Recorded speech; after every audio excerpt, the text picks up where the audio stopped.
ગાંધીનગરની મધુર ડેરીમાં ચૂંટણી પહેલા વિવાદ સર્જાયો છે। ડેરીના ચેરમેન શંકરસિંહ સામે ડિરેક્ટરો આક્ષેપ કરી રહ્યા છે। ચેરમેન શંકરસિંહ રાણા પર ગંભીર આક્ષેપ લાગ્યા છે કે પોતાના જ પરિવારના સભ્યોને મંડળીમાં ચેરમેન બનાવવામાં આવ્યા। 5 સભ્યોને અલગ અલગ મંડળીમાં ચેરમેન બનાવી દીધા છે। ડિરેક્ટરોએ ચૂંટણી અધિકારીને લેખિત રજૂઆત કરી છે।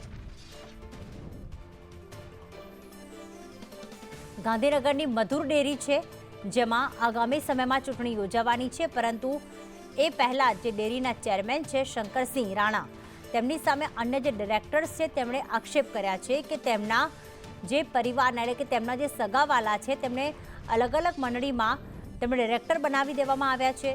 તેમણે ચૂંટણી પંચને, ચૂંટણી અધિકારીને પણ આ અંગે લેખિત રજૂઆત કરી છે અને કહ્યું છે કે પોતાના જ પરિવારના 5 સભ્યોને અલગ અલગ મંડળીમાં ચેરમેન બનાવ્યા છે, જેના કારણે તેમને ફરીથી ચેરમેન ન બનાવવા જોઈએ।